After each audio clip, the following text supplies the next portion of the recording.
우리 같이 인사 나누겠습니다. 일주일 동안 고생하셨습니다. 은혜 받고 돌아갑시다.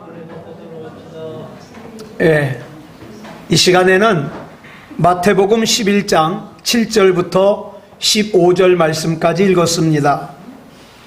은혜 받을 말씀의 제목은 교회에 왜 나오셨습니까? 입니다. 교회에 왜 나오셨습니까? 여러분, 신앙생활 하면서 좋기만 하던가요? 그러지 않을 거예요. 신앙생활 하다 보면 내가 영적으로 항상 상태가 좋기만 한 것이 아니라 어쩔 때는요, 예배를 드려도 은혜가 되질 않고 감정이 메마른 것 같고 또 여러 가지 문제로 또 인상은 찌푸려지고 힘들고 속상하고, 그래서 영적으로 슬럼프에 빠지는 시기가 옵니다. 오늘 본문을 보면 세례 요한에게 이런 영적인 슬럼프가 온 것 같아요. 여러분도 아시다시피 이 세례 요한은 예수님보다 6개월 먼저 태어난 이종사촌 형이에요. 게다가 예수님께서 메시아임을 확실하게 믿고 있던 사람입니다. 그것도 그냥 믿는 정도가 아니라 그 사실을 세상에 증거하기 위해서 자기 인생을 바친 사람이에요. 요한복음 1장 15절부터 18절까지 우리 같이 읽겠습니다. 시작. 요한이 그에 대하여 증언하여 외쳐 이르되 내가 전에 말하기를 내 뒤에 오시는 이가 나보다 앞선 것은 나보다 먼저 계심이라 한 것이 이 사람을 가리킴이라 하니라. 우리가 다 그의 충만한 데서 받으니 은혜 위에 은혜로라. 율법은 모세로 말미암아 주어진 것이요 은혜와 진리는 예수 그리스도로 말미암아 온 것이라. 본래 하나님을 본 사람이 없으되 아버지 품속에 있는 독생하신 하나님이 나타내셨느니라. 자, 예수님에 대해서 정확하게 이렇게 알고 있어요. 그런데 이랬던 세례 요한이 오늘 본문에 보니까 어찌된 영문인지 의외의 행동을 합니다. 자, 본문 2절부터 3절까지 보겠습니다. 시작. 요한이 옥에서 그리스도께서 하신 일을 듣고 제자들을 보내어 예수께 여짜오되 오실 그이가 당신이 오니까 우리가 다른 일을 기다리오리까. 그렇게도 예수님이 메시아이심을 확신했고 또 공개적으로 선포했던 세례 요한이 지금 영적인 슬럼프에 빠졌어요. 그런데 여러분, 이거 이상하게 생각하지 마십시오. 이런 것이 인간입니다. 믿음의 사람인 세례 요한이 이런 영적인 슬럼프에 빠졌다면 저를 비롯한 여러분 자신할 수가 없어요. 나는 절대 그럴 리 없어. 아니요. 그렇다면 이렇게 견고한 믿음을 가졌던 세례 요한이 어쩌다가 이런 영적인 슬럼프에 빠졌을까요? 성경을 보면은 몇 가지 이유를 발견할 수 있어요. 자, 세례 요한이 영적인 슬럼프에 빠진 첫 번째 이유는 자기가 기대했던 메시아의 행동과 예수님의 행동이 달라서예요. 자, 그러면 세례 요한은 어떤 메시아관을 가지고 있었는가? 마태복음 3장 11절부터 12절까지 보겠습니다. 시작. 나는 너희로 회개하게 하기 위하여 물로 세례를 베풀거니와 내 뒤에 오시는 이는 나보다 능력이 많으시니 나는 그의 신을 들기도 감당하지 못하겠노라. 그는 성령과 불로 너희에게 세례를 베푸실 것이요 손에 키를 들고 자기의 타작마당을 정하게 하사 알곡은 모아 곡간에 들이고 쭉정이는 꺼지지 않는 불에 태우시리라. 자, 이걸 갖다가 한마디로 정리하면 세례 요한은 어떤 메시아관을 가지고 있느냐? 악한 사람을 심판하시는 메시아관을 가지고 있어요. 즉 세례 요한은 메시아로 오신 예수 그리스도가 이제 이 세상에 불합리하고 부도덕하고 악한 세상을 무섭게 심판하실 거라는 거예요. 그런 기대감을 가지고 있었어요. 이제 예수님이 오셨으니까 끝났다. 악한 사람들 끝났다. 이제 믿음 가지고 산 사람들은 살판 났다. 이렇게 기대를 했어요. 그런데 어찌된 영문인지 예수님이 분명히 메시아가 맞는 것 같은데 불합리하고 부도덕하고 악한 세상을 심판하시는 것에 전혀 관심이 없는 것 같아요. 심지어는 관심이 없는 정도가 아니라 예수님이 자기 자신을 일컬어 죄인들의 친구래요. 세리들의 친구래요. 창녀들의 친구래요. 자, 오늘 저와 여러분도 마찬가지예요. 내 기준으로 교회를 바라보고 내 기준으로 예수님을 바라보고 내 기준으로 하나님을 바라보고 내 기준으로 옆에 교우를 바라보는 사람들은 세례 요한과 같은 이런 슬럼프에 빠지기가 쉬워요. 왜? 내 생각에 교회는 당연히 이래야 돼. 내 생각에 당연히 예수님은 이래야 돼. 내 생각에 당연히 목사님은 이래야 돼. 내 생각에 당연히 하나님은 이래야 돼. 내 생각에 당연히 예수 믿는 사람은 이래야 돼. 그런데 내 기준을 충족하지 못하거든요. 여러분, 교회만 해도 그래요. 자기가 생각하는 교회관이 있어요. 어떤 사람은 교회는 당연히 구제를 많이 해야지. 그래야 교회지. 어떤 사람은 당연히 선교를 많이 해야지. 그게 교회가 존재하는 이유지. 또 어떤 사람은요, 당연히 교회 다니지 않는 사람은 어려움을 겪어야지. 교회 다니는 사람은 잘 살아야지. 부자로 살아야지. 이런 생각을 해요. 근데 살다 보니까 내가 가지고 있는 생각과 다르거든요. 그럴 때 영적인 슬럼프에 빠지는 거예요. 그 다음에 세례 요한이 영적인 슬럼프에 빠진 두 번째 이유는 뭐냐? 자기의 고통스러운 문제가 너무 오랫동안 지속되는 거예요. 본문 2절을 보니까 상징적인 표현이 나와요. 같이 읽겠습니다. 시작. 요한이 옥에서 그리스도께서 하신 일을 듣고 제자들을 보내요. 지금 세례 요한이 감옥에 갇혀 있어요. 감옥에 왜 갇혀 있는가? 마태복음 14장 3절로 4절을 보면 세례 요한이 감옥에 갇혀 있는 이유가 나와요. 같이 읽겠습니다. 시작. 전에 헤롯이 그 동생 빌립의 아내 헤로디아의 일로 요한을 잡아 결박하여 옥에 가두었으니 이는 요한이 헤롯에게 말하되 당신이 그 여자를 차지한 것이 옳지 않다 하였습니다. 요한이 감옥에 왜 갇혀 있느냐?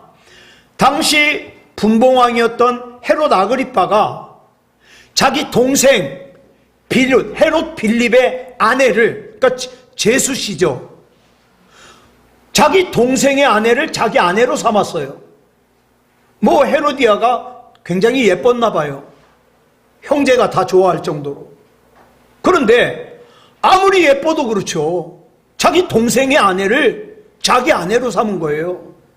그래가지고 세례 요한이 그 헤롯 아그리빠가 잘못한 이 죄를 지적한 거예요. 예? 그랬더니 헤롯 아그리빠가 세례 요한을 잡아 가뒀어요. 자, 그러니 이 세례 요한의 마음에 어떤 생각이 들겠어요? 이제 메시아가 오셨으니까 저런 추잡한 헤롯 아그리빠 같은 사람들을 심판하시고 그렇게 살면 안 된다고 정의를 부르짖었던 나는 감옥에서 꺼내주실 거야, 이렇게 기대하지 않았겠어요? 우리 많이 그러잖아요. 나는 하나님 말씀대로 살려고 애썼으니까 난 부자가 돼야 돼. 나는 하나님 말씀대로 살려고 애썼으니까 내가 하는 일은 잘 돼야 돼. 그죠? 나쁜 짓을 많이 한 아무개는 하나님께서 벌 주셔야 당연하고 억울하게 고생한 나는 행복해야 돼. 남은 시간은 행복하게 살아야 돼. 그런데 감옥에서 이제나 저제나 기다려도 예수님께서 헤롯 아그리빠를 심판하실 기미가 보이질 않아요. 자기를 감옥에서 꺼내주실 기미가 보이질 않아요.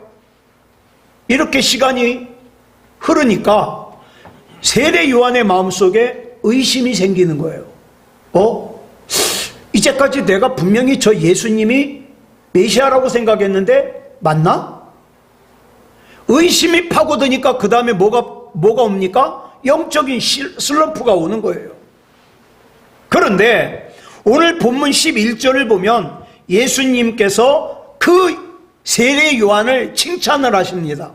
뭐라고 칭찬하시는가? 줄친 것만 읽겠습니다. 시작. 여자가 낳은 자 중에 세례 요한보다 큰 이가 일어남이 없도다. 제일 크다 이 말이에요. 근데 이 칭찬을 언제 하셨는지 아세요? 본문 7절을 보니까 줄친 것만 시작. 그들이 떠나매. 그 세례 요한이 보낸 제자들이 떠나고 난 다음에 세례 요한을 칭찬하셨어요. 여러분, 우리끼리니까 솔직하자고요. 우리 대부분 누군가를 칭찬할 때 그 사람이 있을 때 칭찬해요? 없을 때 칭찬해요? 나는 있을 때 칭찬해요. 왜? 없을 때 칭찬하면 뭐가 안 생겨. 예? 노동비도 안 나와. 그러니까 있을 때 칭찬해야 뭐라도 유익이 있죠. 그러니까 딱 당사자가 떠나자마자 이렇게 시작하죠. 글쎄 아무개가 말이야. 그러면서 흉보고 욕하고 비방하고. 마태복음 11장에 보면은요, 세례 요한 주변에 크게 두 부류의 사람들이 있었어요. 한 부류의 사람들은 세례 요한이 감옥에 갇혀 있을 때 세례 요한의 귀에 자꾸 예수님이 메시아 되심을 의심하도록 부추기는 말을 하는 사람들이 있었어요. 아유, 세례 요한님, 요한님께서 말씀하신 대로 저 예수가 진짜 메시아면 요한님 이렇게 두겠어요? 그죠? 부추겨요. 그래서 본문 2절에 보니까 뭐라 그랬습니까? 줄친 것만, 마태복음 2장, 마태복음 11장 2절, 줄친 것만 시작. 요한이 옥에서 그리스도께서 하신 일을 듣고 자꾸 예수 그리스도에 대해서 막 부정적인 얘기를 하는 거예요. 가짜래, 잘못된 거래. 그러니까 이제 처음에는 아니야, 우리 예수님이 메시아 맞아, 이렇게 생각했는데, 그럴 리 없다고 부정했는데 자꾸 그런 얘기가 들리니까 그럴 수도 있을 것 같아. 그죠? 의심이 생겨요. 그래서 3절에 보니까 뭐라고 그랬습니까? 제자들을 보내서 줄친 것만 시작. 오실 그이가 당신이 오니까 우리가 다른 일을 기다리오리까. 의심하는 거예요. 그런가 하면 또 다른 한 부류의 사람들은 예수님을 찾아온 세례 요한의 제자들이에요. 마태복음 11장 5절부터 6절을 보니까 예수님이 이렇게 말씀하셔요. 시작. 맹인이 보며 못 걷는 사람이 걸으며 나병 환자가 깨끗함을 받으며 못 듣는 자가 들으며 죽은 자가 살아나며 가난한 자에게 복음이 전파된다 하라. 누구든지 나로 말미암아 실족하지 아니하는 자는 복이 있도다. 가서 세례 요한에게 이렇게 전해라 말씀하시니까 가서 예수님이 말씀하신 그대로 전하는 세례 요한의 제자들. 그러니까 간단하게 정리하면 한 부류의 사람들은 끊임없이 세례 요한으로 하여금 의심을 부추기는 사람들, 불신앙을 부추기는 사람들.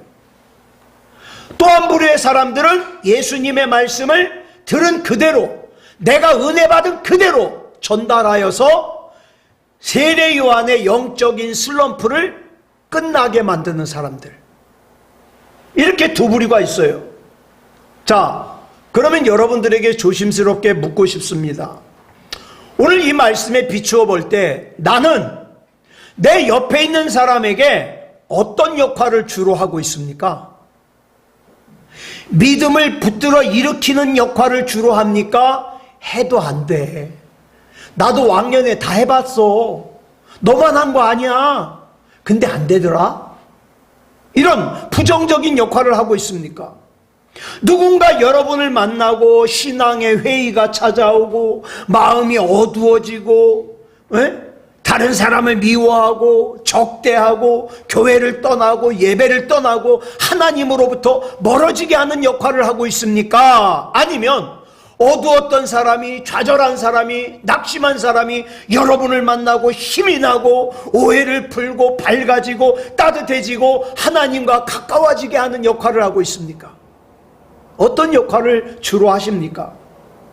그런데 이 두 가지 역할 중에 한 가지 역할만 하는 사람은 없어요.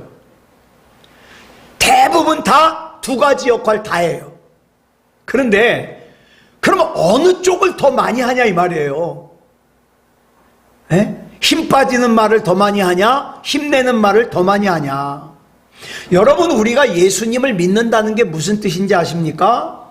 날마다 우리의 신앙적인 약점을 고쳐나가는 거예요.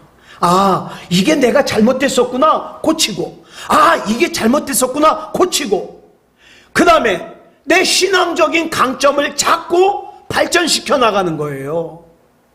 그게 예수님을 믿는다는 거예요.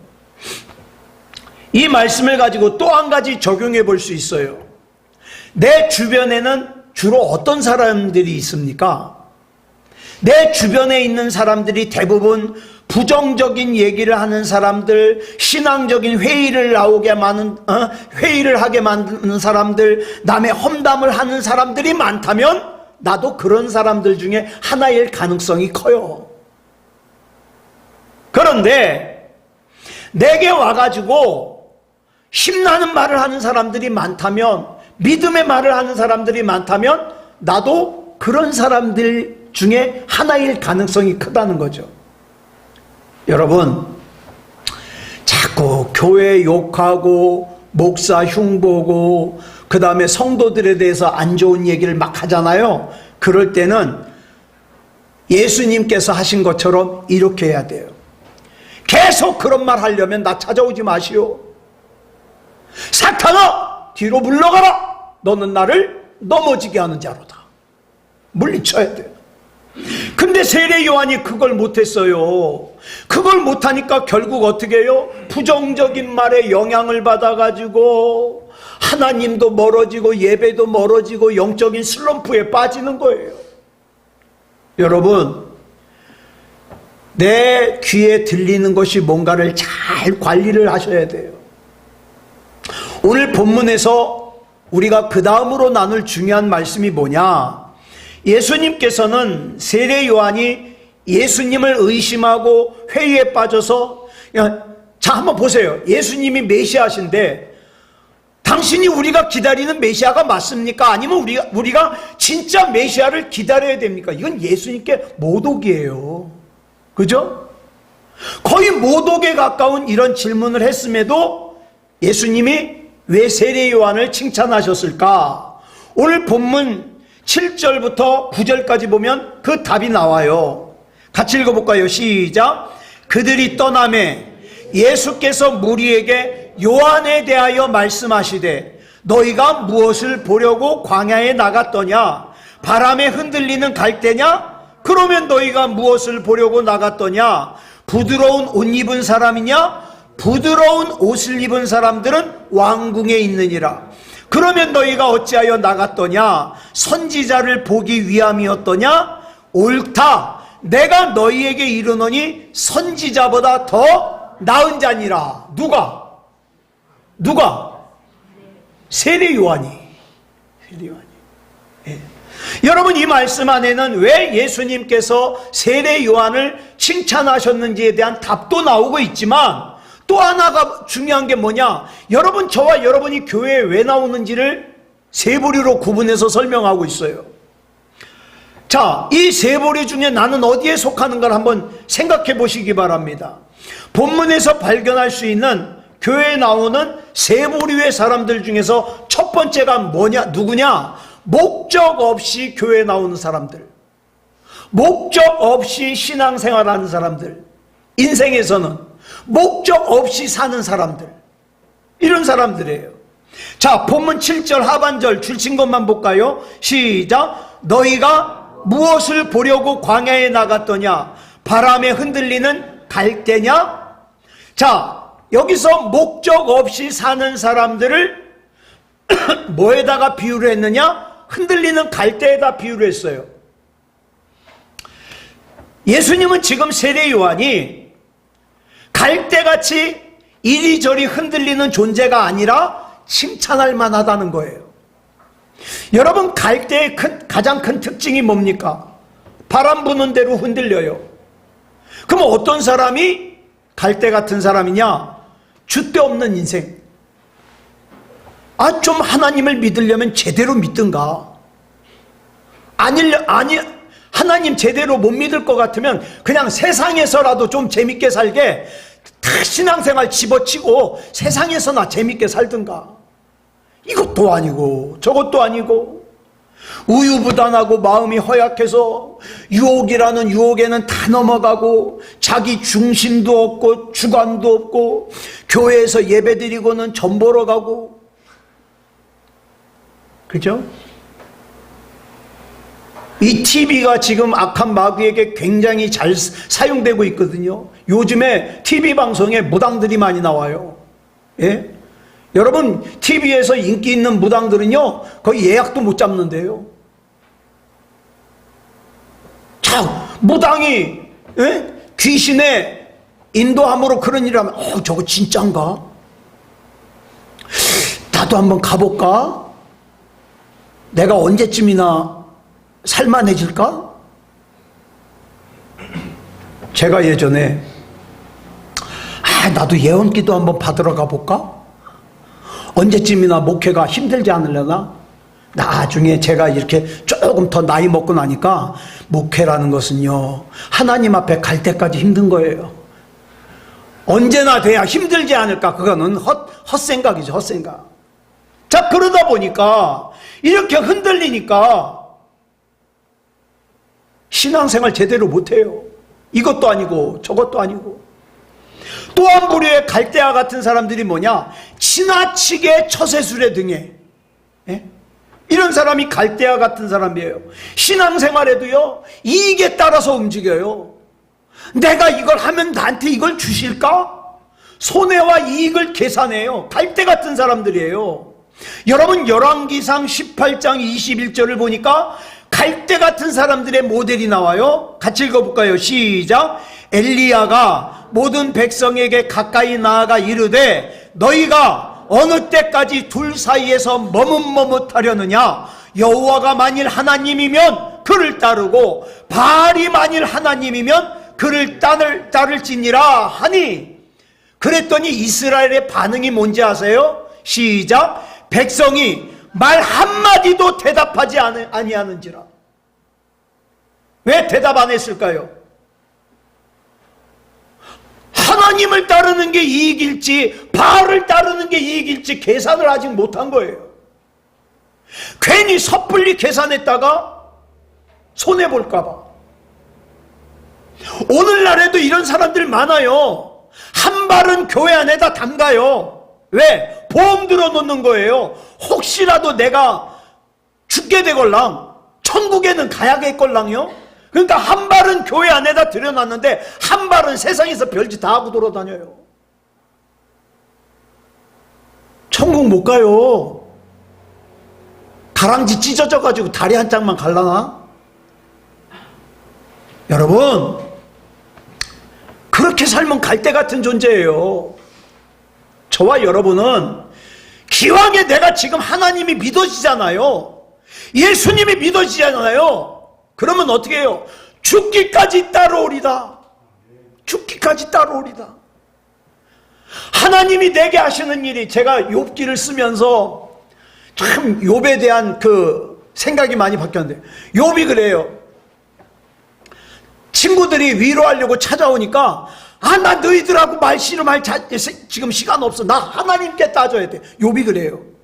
나 하나님께 따져야 된다고. 내가 뭘 그렇게 잘못했다고 내가 이렇게 힘드냐고. 그 친구들이 네가 잘못했으니까 그렇지. 아니야, 니들이 뭘 알아? 니들이 내 입장 대봐. 그게 욥기예요. 그게 끄트머리 가서 회개하지만, 여러분, 우리 그렇잖아요. 신앙생활 하다가 내가 이렇게 하나님 잘 믿는데, 여러분, 그리할지라도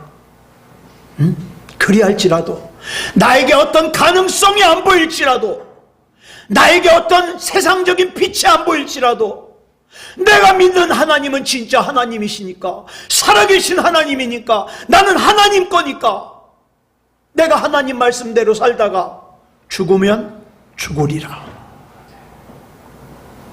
누가 이런 믿음을 가지고 살겠냐고요. 자, 보세요. 이런 사람들에 비해서 여호수아서 24장 15절에 보니까 반대되는 사람이 나와요. 한번 같이 읽어볼까요? 시작. 만일 여호와를 섬기는 것이 너희에게 좋지 않게 보이거든 너희 조상들이 강 저쪽에서 섬기던 신들이든지 또는 너희가 거주하는 땅에 있는 아모리 족속의 신들이든지 너희가 섬길 자를 오늘 택하라. 오직 나와 내 집은 여호와를 섬기겠노라 하니. 이렇게 변하지 않는 한결같은 마음으로 주님을 의지하는 사람에게 하나님이 약속해 주신 말씀이 이사야 26장 3절이에요. 같이 읽어볼까요? 시작. 주께서 심지가 견고한 자를 평강하고 평강하도록 지키시리니 이는 그가 주를 신뢰함이니이다. 저는 이 말씀 너무 좋아해요. 하나님, 나는 내 눈에 보이는 것이 어떠든지 나는 하나님 신뢰합니다. 내가 지금 코감기가 다 낫지 않아서 코가 맹맹하지만 난 그래도 하나님 신뢰합니다. 어저께도 막 기침이 나길래 하나님 내일은 예배를 드려야 되잖아요. 부활감사주일인데 하나님 기침만 멈추게 해주세요. 그때 기침만 멈추게 해주셨어요. 코감기는 아직도 있고. 저는 우리 하나님 신뢰해요. 예? 걱정하지 않아요. 그래서 저는 편해요. 마음이. 이렇게 마음이 변하지 않고 한결같은 이유가 뭐예요? 하나님을 신뢰하니까. 자, 그 다음에 이제 두 번째 부류의 사람이 나와요. 두 번째 부류의 사람은 어떤 사람이냐? 잘못된 목적을 가지고 교회에 나오는 사람들. 인생을 잘못된 목적을 가지고 사는 사람들. 본문 8절 보겠습니다. 시작. 그러면 너희가 무엇을 보려고 나갔더냐? 부드러운 옷 입은 사람이냐? 부드러운 옷을 입은 사람들은 왕궁에 있느니라. 당시 옷이라는 게 뭐냐? 신분과 계급을 나타내는 수단이에요. 그러므로 그 사람이 입은 옷을 보면 그 사람의 계급을 알아요. 신분을 알아요. 자, 근데 광야에 와가지고 뭐를 해요? 부드러운 옷 입은 사람을 찾아요. 신분 높은 사람을 찾아요. 야, 신분 높은 사람을 찾으려면 왕궁에 가야지. 너 번지수 잘못 찾았어? 그러니까 저와 여러분이 신앙생활하면서 내가 하나님을 믿는 목적이 부자가 되기 위해서, 권력을 가지기 위해서, 쾌락을 누리기 위해서, 편하게 살기 위해서 내가 하나님을 믿는 거라면 여러분 죄송합니다. 번지수 잘못 찾으셨어요. 우리 주님은 뭐라 그래요? 내 십자가를 져라 그래요. 그러니까 왕궁에나 있을 부드러운 옷을 입은 사람들을 만나기 위해서 광야에 나왔다. 부자가 되기 위해서 교회에 나왔다. 잘못된 목적을 추구하는 사람이라 이 말이에요. 마태복음 24장 36절부터 보면은 마지막 때에 임할 심판을 예수님께서 이렇게 묘사하십니다. 시작. 그러나 그날과 그때는 아무도 모르나니 하늘의 천사들도 아들도 모르고 오직 아버지만 아시느니라. 노아의 때와 같이 인자의 임함도 그러하리라. 홍수 전에 노아가 방주에 들어가던 날까지 사람들이 먹고 마시고 장가들고 시집가고 있으면서 홍수가 나서 그들을 다 멸하기까지 깨닫지 못하였으니 인자의 임함도 이와 같으리라. 자, 그러면 이 말씀으로 봐서 먹고 마시고 장가들고 시집가는 게 죄입니까? 죄예요, 아니에요? 예? 죄예요, 아니에요? 죄 아니에요. 저는요, 정말 여러분들, 우리 세수만교회 성도들 정말 죄 짓는 일만 아니라면 돈 많이 버시기 바랍니다. 부자 되시기 바랍니다. 남들 도와줄 수 있을 정도로. 예? 돈 많이 벌어요. 저는 이런 생각을 항상 가지고 기도해요. 하나님, 돈이, 물질이 악한 사람의 손에 쥐어져 가지고 악하게 쓰임받는 것보다 하나님의 사람들의 손에 쥐어져서 하나님의 일에 쓰여지면 좋지 않겠습니까? 제가 지금 하나님을 설득하는 중입니다. 이 설득을 지금 얼마나 오래 하는지 몰라요. 네. 여러분, 부자가 되는 건 절대 나쁜 짓이 아니에요. 나쁜 게 아니에요. 그런데 인생 자체, 인생의 목표 자체가, 교회 나오는 이유가, 신앙생활하는 이유가 부자가 되는 거, 부드러운 옷을 입기 위해서, 그러면 안 된다 이 말이에요. 우리가 신앙생활하는 이유는 하나님과 더 가까워지기 위해서, 하나님과 더 친밀해지기 위해서, 교회 다니면서 온통 머릿속에 생각이 이 세상에서 뭐 먹을까, 뭘 마실까, 장가들고 시집가고 좋은 집 사고 이런 것에만 집중되어 있는 사람들은요, 번지수 잘못 찾았다는 거예요. 이렇게 교회에서 하나님을 만나기보다는 바람에 흔들리는 갈대를 보는 것에 집중하고, 예?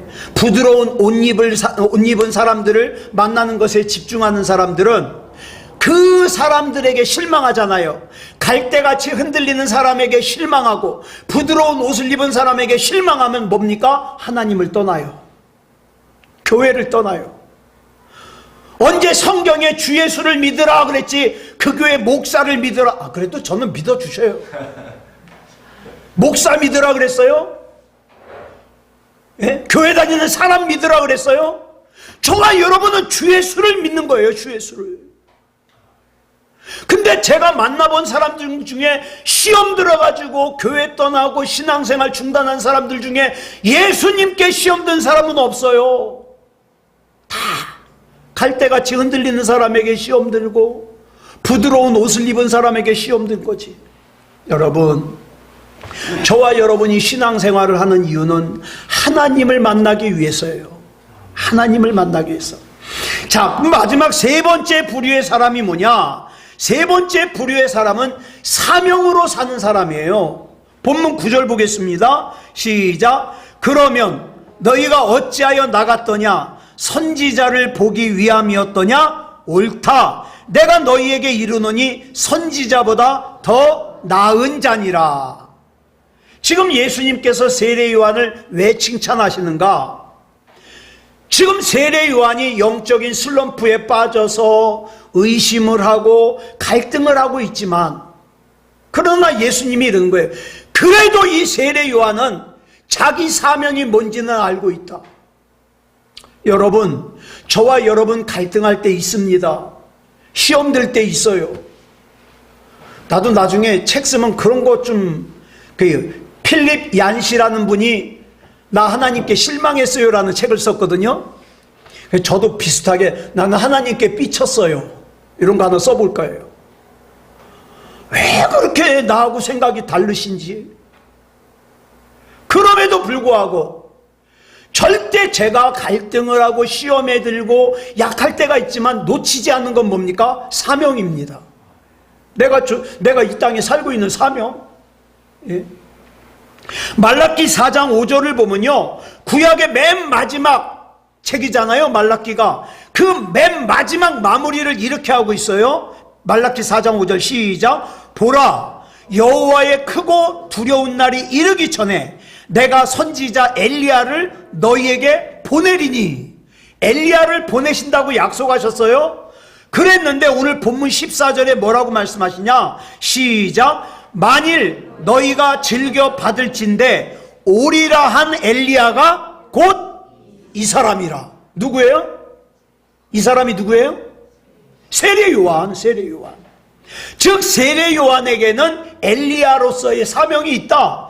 그런데 우리가 여기서 주목해야 될 것이 뭐냐? 누가복음 3장 2절에 보니까 우리 같이 읽어볼까요? 시작. 안나스와 가야바가 대제사장으로 있을 때에 하나님의 말씀이 빈들에서 사가랴의 아들 요한에게 임한지라. 자, 놀랍게도 세례 요한의 출생 신분이 뭐냐? 제사장 아들이에요. 제사장 사가랴 아들. 그러니까 이 요한은요, 가만히 있으면 나이 30살이 되면 제사장이 돼요. 여러분, 제사장이 된다는 게 무슨 의미냐? 안정된 생활을 해요. 그 다음에 종교적으로 신분이 높아요. 그런데 세례 요한은 자기에게 그 자동적으로 보장된 안정된 생활과 종교적인 높은 지위를 마다하고 엘리야로서의 사명을 감당하려고 어떻게 해요? 사막으로 나간 거예요. 광야로. 그리고 약대 털옷을 입고 메뚜기와 석청을 먹으면서 어떻게 합니까? 회개하라. 천국이 가까웠느니라. 왜?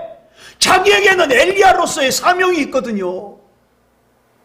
제사장으로서 이렇게 편하게 살 사명이 아니거든요. 그러니까 어떻게 합니까? 기득권 내려놓고 메시아를 증거하다가 세례 요한이 예수님보다 먼저 순교당했잖아요. 30살 칸 넘기자마자 목숨을 잃은 거예요. 여러분, 예수님은 중심을 보십니다. 비록 그 과정에서 세례 요한이 잠깐 동안 영적인 슬럼프에 빠졌고 영적인 회의에 빠졌고 의심을 했지만 예수님은 그런 거에 관심을 두는 게 아니라 세례 요한의 사명에 중심을 맞추는 거예요. 사랑하는 여러분, 여러분 중에 나는 통장에 돈 좀 있어, 나는 지금 몸이 건강해, 난 내 이름으로 집 좀 장만해놨어, 난 내 인생이 성공적이라고 생각해, 이렇게 생각하는 분이 있다면 엄청난 착각을 하고 있다는 거예요. 진짜 성공한 인생은 하나님이 진짜 믿어지는 인생이에요. 그리고 하나님께서 내게 맡겨주신 사명이 뭔지를 아는 인생입니다. 말씀을 정리하겠습니다. 우리 사도행전 나눌 때 사도행전 21장에서 나눴던 얘기예요. 사도 바울이 세 번째 전도 여행을 마치고 예루살렘으로 돌아가려고 그러는데 사람들이 못 가게 말려요. 왜? 지금 이 사도 바울 옆에 있는 사람들은 기도 좀 하는 사람들이거든요. 이게 기도하면은 이게 성령께서 알려주시잖아요. 사도 바울 선생님, 예루살렘에 가면 안 됩니다. 예? 예루살렘에 가면 위험하대요. 예? 알아요. 사도 바울도 알아요. 그런데다가 그 만류하는 걸 뿌리치고 가려고 그러는데 이 당시에 유대로부터 아가보라고 하는 선지자가 와요. 이 아가보라는 선지자는요, 대흉년을 예언한 아주 대단한 선지자예요. 그런데 이 선지자가 일부러 찾아와가지고 알려주기를 사도 바울이 이번에 사도 바울의 허리띠 달라고 그러더니 자기 손을 갖다가 이렇게 묶은 다음에 이 사도 바울 이 사람이 이번에 예루살렘에 가면 이렇게 결박될 거다. 그리고 이방인의 손에 넘겨질 거다. 얘기를 해요. 그랬더니 주변에 있던 사람들이 더 난리가 난 거예요. 가지 마세요. 가지 마세요.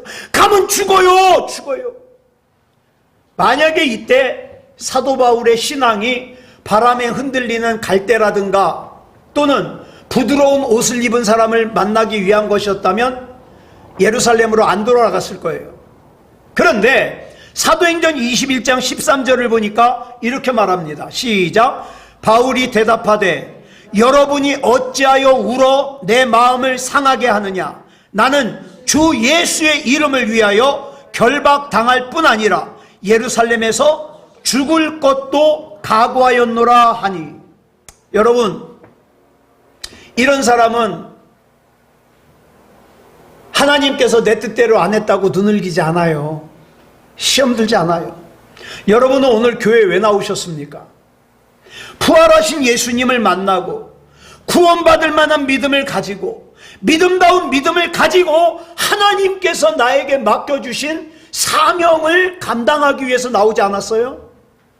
그냥 옆에 사람 예배 드리는 거 구경하러 나오진 않았잖아요. 예. 만약에 사명을 감당하기 위해서 나오셨다면 잘 나오셨습니다. 그런데 바람에 흔들리는 갈대나 부드러운 옷을 입은 사람을 보기 위해서 나왔다면 번지수 잘못 찾으셨다고요. 우리는 지금 믿음다운 믿음을 찾아보기 힘든 때를 살고 있습니다.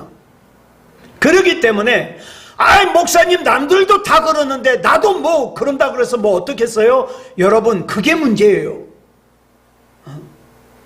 남들도 그러니까 나도 그러면 나도 같이 타락하는 거예요. 사랑하는 여러분, 구원받을 만한 믿음으로, 믿음다운 믿음으로 살아서 내가 살아가는 이 길 끝에, 분명히 이 길 끝에는 우리 주님이 나를 기다리셔요. 그랬을 때 수고했다, 고생했다, 그 부활하신 주님께서 저와 여러분을 맞아주시는 그런 삶을 살아야 되지 않겠습니까? 예. 그러니까 조금만 참으세요. 공중의 권세 잡은 자가 다스리는 이 세상에서 내가 원하는 천국을 얻으려고 하지 말고, 내 천국은 이미 준비되어 있어요. 하나님의 나라에 내 집은 준비되어 있어요. 이 세상에서 썩어질 것을 구하는 사람은 그 천국에 들어가지 못합니다. 아무쪼록 하나님 안에서 믿음다운 믿음으로 사는 저와 여러분이기를 그리스도 예수님의 이름으로 축복합니다. 기도하겠습니다. 사랑의 아버지 하나님, 감사합니다. 오늘 부활 감사주일로 지키게 하시고 부활의 의미도 생각하고 그 부활하신 주님을 만나야 될 나의 삶도 돌아볼 수 있음을 감사합니다. 하나님, 잠시라도 세상과 짝하지 말게 하시고 내가 돌아가야 될 본향은 하나님의 나라고 나의 시민권은 하나님께 있고 내 이름은 생명책에 기록되어 있으니 이 땅에 미련두며 살지 말게 하여 주시고 그저 이 땅에 하나님께서 맡겨주신 사명 감당 다 하고 하나님이 오라 부르실 때에 승전가를 울리며 하나님 나라에 들어갈 수 있는 우리가 되어지게 해 주시옵소서. 생각하는 것도 마음 먹는 것도 하나님의 뜻에 맞는 것 하게 하여 주시고 우리 하나님을 기쁘시게 하는 삶을 살게 하여 주시옵소서. 우리 사랑하는 성도들 이 땅 살아갈 때 지치지 않게 하시고 하나님의 사명을 맡은 사람답게 담대하고 힘있게 하여 주시옵소서. 사랑의 아버지 하나님, 영혼도 건강하고 정신도 건강하고 마음도 건강하고 몸도 건강할 수 있도록 인도하여 주시옵소서. 모든 것을 우리 주님 앞에 맡겨드리오며 그리스도 예수님의 이름으로 간절히 기도드렸사옵나이다. 아멘.